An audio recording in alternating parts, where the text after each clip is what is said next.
Oke, shalom guys, welcome back to our channel di Boom Bincang Orang-Orang Muda.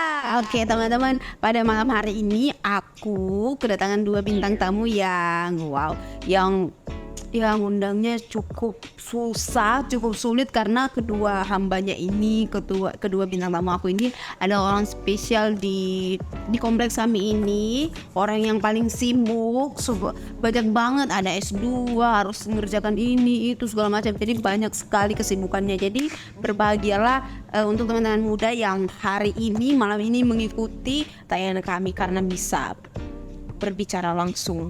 Meskipun kalian bisa nanti komen-komen gitu. Oke, malam hari ini tentu kami akan membahas begitu banyak sekali tentang pergejolakan anak-anak muda yang tentu ya hangat-hangatnya lah untuk kita bahaskan, dan penting tentunya untuk dibahas. Banyak informasi-informasi yang akan kami berikan kepada anak-anak muda. Nah, tapi sebelumnya pasti kalian nih kepo kan siapa nih hamba-hambanya teman-teman bincang malam hari ini. Kita perkenalan dulu yuk. Nih, kita mulai dari yang kakak yang pakai baju merah dulu ya.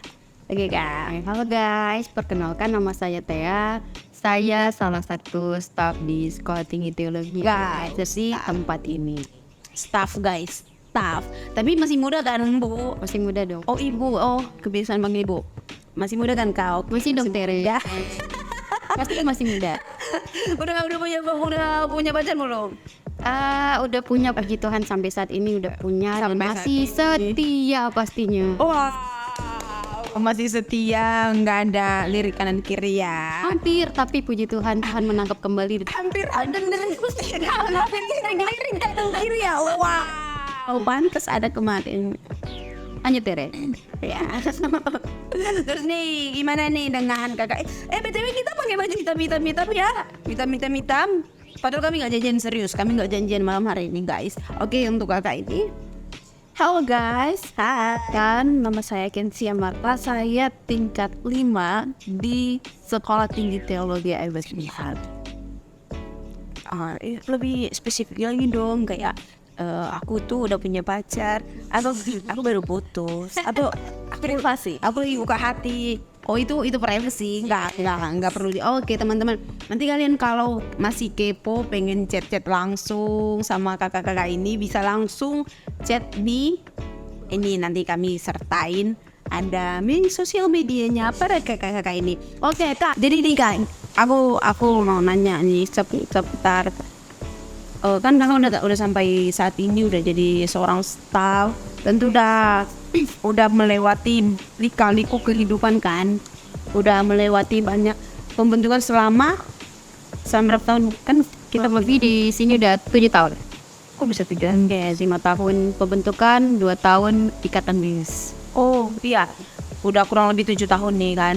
Terus aku mau nanya nih dulu, awalnya gimana sih cara kakak bisa meresponi panggilan Tuhan? Gimana sih kakak bisa datang ke tempat ini? Karena aku dengar selain dari tempat ini, di tempat ini, di luar sana juga kakak waktu SD, SMP, SMA mungkin adalah orang yang ya cukup berprestasi di sekolah-sekolahnya, selalu juara kan.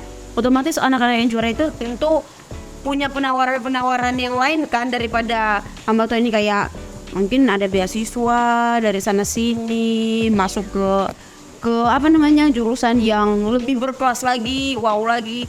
Terus kan sih pada akhirnya kakak milih untuk masuk ke tempat ini gitu.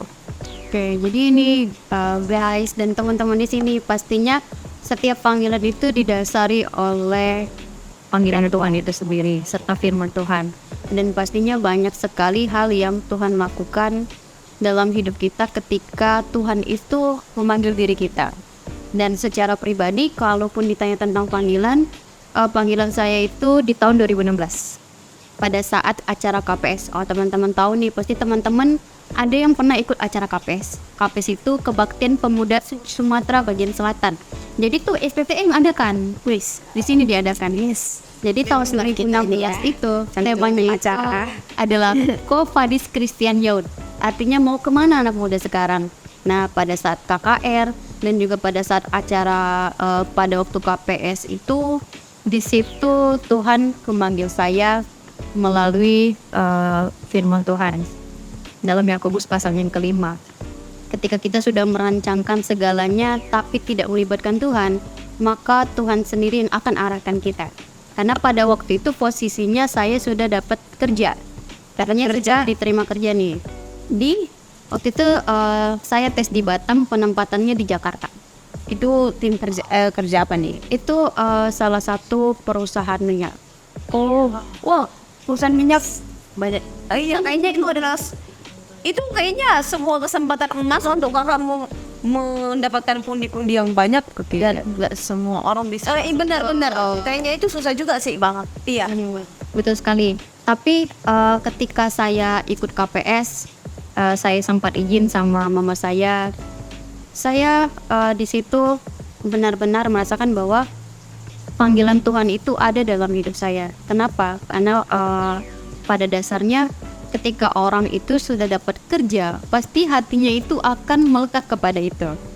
Kalau Kerjanya itu ya. yes, karena kita ini anak muda nih. Anak muda pastinya ingin berkarir di tempat yang bagus, di tempat yang membuat dia itu menjadi seorang yang penuh dengan karya. Tetapi ketika saya ikut KPS, saya melihat bahwasannya ada hal yang Tuhan ingin kerjakan melalui hidup saya. Jadi langsung nangkap visi dan apa ya? Tema Covadis Christianio, mau kemana anak muda? Karena pada saat itu posisinya saya sedang bimbang. Di satu sisi saya ingin sekali bekerja, di satu sisi saya mempunyai kerinduan untuk melayani Tuhan.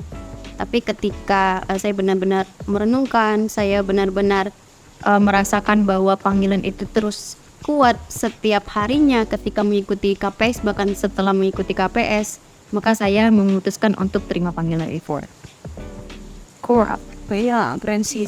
Tapi aku belum pernah ikut KPS, meskipun aku sering dengar KPS, tapi aku belum pernah ikut KPS. Dan kalau Kak Ken sendiri gimana nih dengan cerita mungkin sampai ke tempat ini, atau mungkin sama dengan Kak Tea? KPS adalah awal. Jadi sebenarnya panggilan Tuhan itu sudah ada sejak kecil. Memang dalam perjalanan waktu ingin merubah hal itu, ingin menjadi seperti itu. Tapi entah kenapa hati ini selalu enggak, kamu ke situ. Padahal udah banyak, udah kamu masuk sini, kamu bisa kok, mami kamu masuk sini. Tapi enggak, hati saya berkata langsung, enggak, kamu harus ini. Hati saya yang langsung mengikat bahwa kamu harus menjadi seorang hamba Tuhan. Untuk masuk ke tempat ini, sebenarnya awalnya bukan ke tempat ini. Jadi sebenarnya ingin sekali masuk ke sekolah yang satu, yang lainnya nggak usah disebut lah ya. Tapi masih teologi atau? Masih teologi. Tapi orang tua saya mengusulkan bahwa udah kamu masuk aja ke STTE. Nah, ketika saya masuk ke STTE, hanya satu yang saya pikirkan dan saya imani bahwa mungkin ini memang cara Tuhan lewat orang tua saya memasukkan saya ke sekolah ini, dan selama pembentukan saya di tempat ini, ya puji Tuhan masih menikmati sampai detik ini. Tapi menurut orang lain apa ya namanya? Kami pernah dibahas di episode lain bahwa sebenarnya anak-anak muda itu penting untuk melayani Tuhan, dan sebenarnya melayani Tuhan tuh nggak cuma dalam bidang sebagai hamba Tuhan, sebagai pendeta, tapi ada begitu banyak bidang yang kita bisa gunakan untuk melayani Tuhan. Aku mau nanya dulu nih, apakah dengan statement atau dengan beberapa pernyataan kami yang di episode lalu itu, orang kakak setuju nggak sih dengan hal-hal tersebut? Kalau dari saya pribadi, saya setuju ya, kan? Bukan terus menjadi seorang hamba Tuhan, kita bisa melayani. Kalau katanya sendiri, kalau saya pribadi sih pastinya sangat setuju ya teman-teman. Karena kenapa? Karena setiap orang itu, yang namanya orang Kristen, apalagi kita anak-anak muda, pasti Tuhan sudah siapkan berbagai macam potensi, karunia, dan berbagai macam bakat. Maka nggak perlu harus jadi hamba Tuhan full timer seperti contohnya kita di sekolah nih. Tapi melalui setiap yang Tuhan berikan itu, kita bisa menggunakan itu untuk kemuliaan nama Tuhan dan untuk pelayanan. tapi tahu nggak sih Kak, hal lain yang sebenarnya kalau kita perhatikan nih tentang ke dunia anak-anak muda nih kan, ada begitu banyak anak-anak muda yang sebenarnya pengen berhasil, pengen hidupnya memuliakan Tuhan, tapi di tengah-tengah ada begitu banyaknya hati anak-anak muda untuk menjadi dalam puncak tertingginya, pengen berhasil, pengen melayani Tuhan, tapi ada begitu besar tantangan-tantangan dunia yang kayak narik dia, udahlah ngapain kau kayak gini, udahlah kau akan mampu kayak gini. Dan nggak bisa kita bohongi, nggak bisa kita tutupi bahwa kayak sekarang itu LGBT lagi kayak merajalela kayak di mana-mana kita dengar bahwa LGBT udah dikumandangkan. Bahkan beberapa waktu yang lalu gereja ada video yang menikahkan yang sesama jenis. Itu kan kayak sebuah tantangan untuk anak-anak muda dapat berkarya. Terus orang kakak dengar nggak sih informasi yang baru-baru ini yang kayak itu yang di Brazil yang tentang apa sih, aku lupa. Ayo apa coba tebak.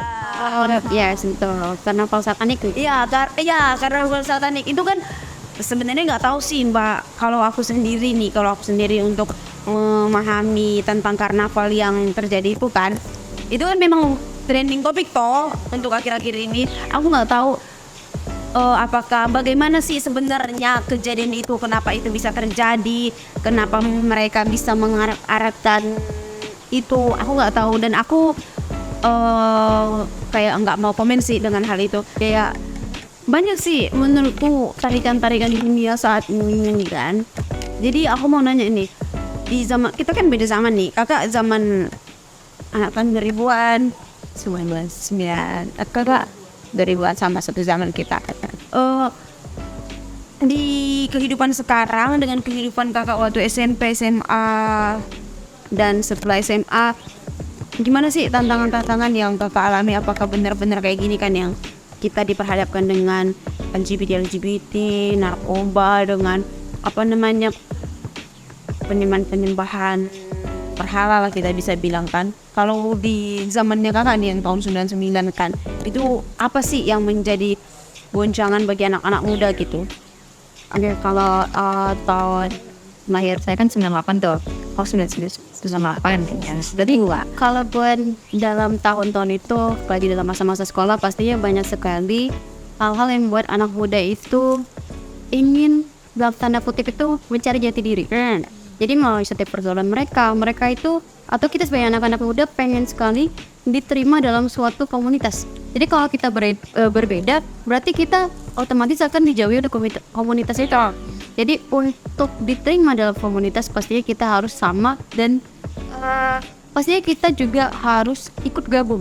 Baik nggak baik. Nah kalau pada zaman saya waktu itu, ya seperti kenakalan remaja pada umumnya ya, narkoba itu sudah ada. Terus free sex itu udah ada. Dan merokok, mabuk-mabukan, pencurian dan lain-lain itu pasti udah ada. Nah, tapi pada saat saya pun SMA, itu ada beberapa teman saya itu yang ditangkap oleh BNN. Jadi kepala sekolahnya ini ditelepon. Wow, Suruh untuk suratnya. Dia keren. itu BTW gak sekolah di mana? Oh iya, Berisikan nama sekolah. iya. Jadi dalam hal pergaulan pun pastinya kita sebagai anak-anak muda tuh pasti banyak juga yang terpengaruh. Tapi balik lagi mungkin dalam diri kita sendiri ya. Apalagi kita sebagai anak-anak Kristen pastinya harus berbeda dalam hal yang baik. Dalam hal yang baik artinya kita harus menjadi lebih baik dari teman-teman yang tidak baik. Itu harus pastinya anak muda itu harus jadi saksi Kristus dong. Tapi di tengah-tengah yang kakak bilang gitu, sampai ada yang dijemput sama BNN sampai apakah kakak pernah masuk ke dalam pergaulan yang gak baik itu ya kan? Atau memang aku sejatinya adalah anak yang suci kudus guys, aku gak pernah ikut-ikutan, atau gimana nih? Oke, kalaupun dalam hal narkoba, puji Tuhan ini tidak pernah. Tapi mungkin kalau kenakalan lain pernah, tapi tidak terlalu membuat sebuah yang menjadi kontroversial nggak seperti itu. Kayaknya bolong. Iya betul. Bolos saya udah pernah bolos pergi ke karaoke nyanyi dan segala macam udah pernah dengan saya. Karena namanya juga anak muda kan gitu. Jadi kalau dulu mikirnya itu bukan suatu hal yang salah, tapi itu mencari kepuasan diri dan juga supaya kita diterima dalam suatu komunitas. Tapi pada faktanya itu adalah sebuah Itu adalah sebuah kesalahan karena pada waktu itu bolos sekolah. sebenarnya kalau dia nggak boleh sekolah tapi ikut karaoke itu Apa juga sih? masalah juga. Saat karaoke Lagu rohani juga. enggak lah. Oh keren. Kirain kan lagi bolos-bolos terus tiba-tiba ke karaoke lagu rohani, anak rohani sekali. Terus kalau Kak Ken sendiri gimana nih? Apa yang membuat Kakak terhambat atau aku nggak pernah terhambat sih gitu? Aku nggak pernah terhambat sejauh Nggak ada.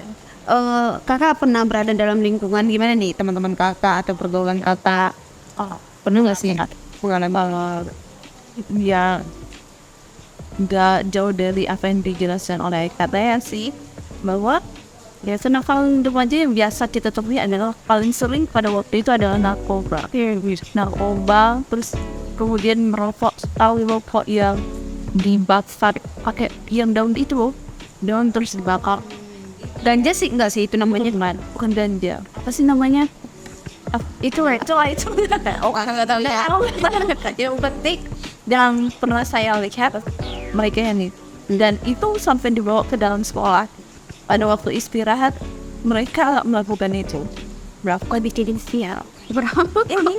Rokok, maksudnya merokok. Dari pengalaman cerita-cerita kakak nih sebenarnya dari zaman dulu kayaknya memang sebenarnya itulah masalah-masalah anak muda yang dialami ya kan, dialami banyak ya, dari mulai merokok, narkoba, free sex, selanjutnya banyak sekali. Tapi gini, orang kakak ini kan orang yang menurutku adalah anak yang baik, anak yang bisa kayak backup diri sendiri dari pergaulan yang ada itu kan. Jadi apa sih tips dari kakak-kakak kayak dalam di tengah situasi yang saat ini sedang menarik anak-anak muda untuk keluar dari jalurnya, dan di tengah-tengah itu apa sih yang harus kita lakukan gitu? Karena orang kakak-kakak bisa diakui adalah orang-orang yang berhasil toh dalam hal tersebut. Dari Kak Ken sendiri itu apa? Kalau tips gitu. Kalau saya secara pribadi harus memiliki pendirian. Maksudnya gimana nih? Contoh dia, seseorang itu, apalagi anak muda kan lebih sering ini kan ikut-ikutan. Ya. Nah itu artinya tidak memiliki pendirian. Tapi sebenarnya itu masalah anak muda nggak sih? Memang dia lagi cari jati diri. Iya, oke, itu nggak disalahin, itu nggak ya. Tetapi sebagai anak muda kita juga harus memiliki pendirian untuk itu. Jadi ketika kita memiliki pendirian, kita bisa membedakan mana yang baik dan mana yang enggak. Itu sih tips. Hanya saya cuma satu itu, ya guys harus punya pendirian. Kalau dari KTN dan cuma satu ya kak. Kalau dari agak panjang kita ini. Kalau dari KTN sendiri apa tuh? Agak nih mana? Oke, yang pertama pastinya benar kata Kenji, balik ke diri kita sendiri. Pertama itu ya kita sebagai pemuda-pemudi Kristen, kita harus temukan bahwa diri kita itu adalah orang yang berharga. Jadi kenapa? Artinya kita itu adalah pilihan Kristus. Ketika orang yang merasa dirinya itu tidak dipilih menjadi milik Kristus, pastinya dia akan lari dari Kristus. Jadi sadari hal bahwa kita itu adalah milik Kristus dan kita itu berharga. Jadi jaga kepercayaan yang Tuhan itu kasih bagi kita. Itu yang pertama. Yang kedua, pastinya kita harus merenungkan firman Tuhan. Iya betul. Karena kadang-kadang kita sebagai anak muda itu, walaupun kita hamba Tuhan nih kan, pastinya kita juga pernah satu asrama nih kami. Pastinya pernah dalam satu titik. Pernah satu asrama? Itu ya.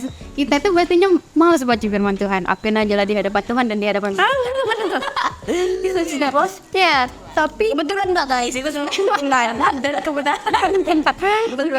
jadi ya firman Tuhan itu sebenarnya menjadi fondasi bagi hidup kita.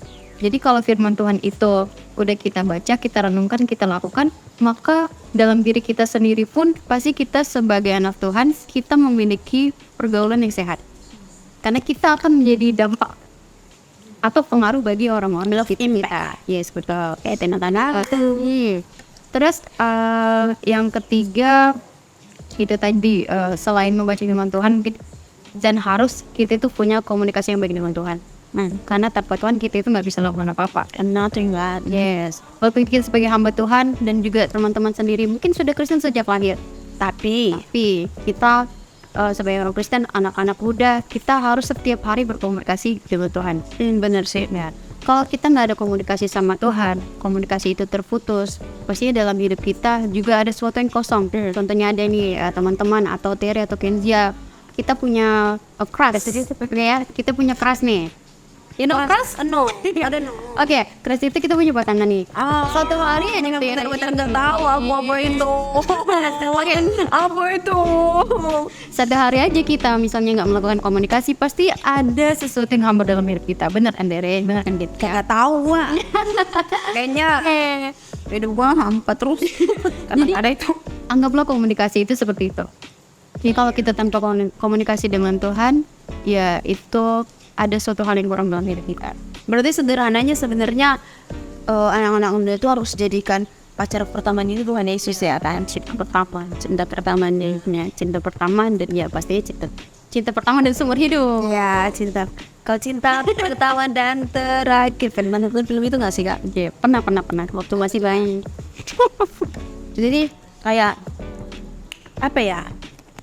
Sebenarnya inti dari segala sesuatu kehidupan kita itu, kita mau lebih baik lagi atau gimana, itu intinya pada rohani sih kelihatan Kak. Yaitu berbicara tentang kedekatan kita dengan Tuhan, relasi kita dengan Tuhan. Gimana nih dengan orang-orang yang kayak pernah nggak sih orang kakak mengalami kekosongan hidup, kayak Tuhan tuh kayak abstraksi dalam kehidupan kita, nggak tahu Tuhan di mana, Tuhan ada nggak sih kayak gitu. Pernah nggak sih orang kakak mengalami kayak gitu? Iya, dari Kak Tia itu dari ini antara aku atau aku cepet selesai, nggak tahu kita.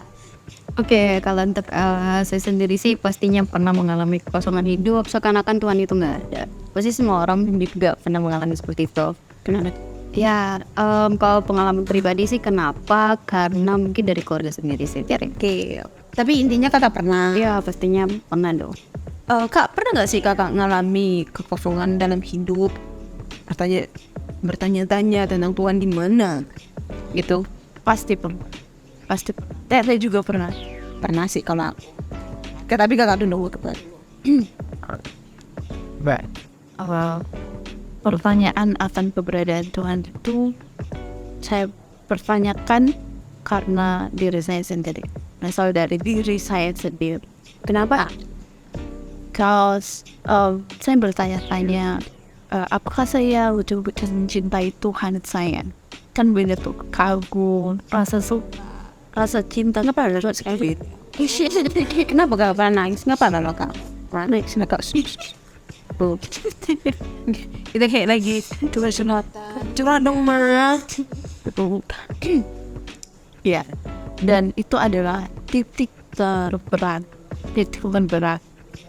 Oleh karena itu, semuanya merasa hampa. Mau pelayanan hampa, mau kerjakan segala sesuatu itu hampa. Karena saking berada di titik kebingungan. Kok sekedar karena berarti ini karena merasa kosong itu karena sedang berada dalam masalah, lagi ada beban yang harus dipikul seperti itu terhadap diri sendiri. Yuk.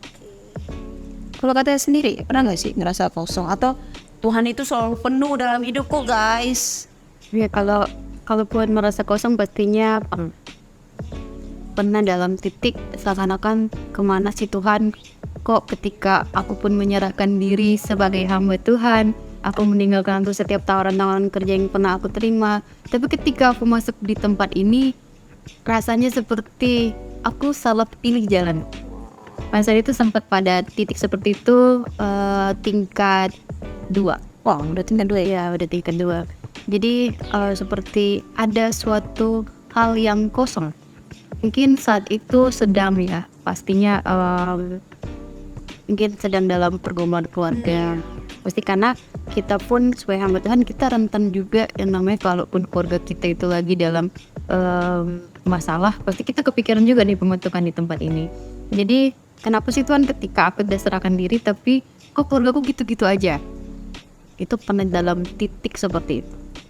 Oke nih Kak, tadi kan kita udah bahas nih kalau di awal, kalau apa namanya, tips-tips gimana sih untuk bisa kayak kita jaga diri dari lingkungan kita.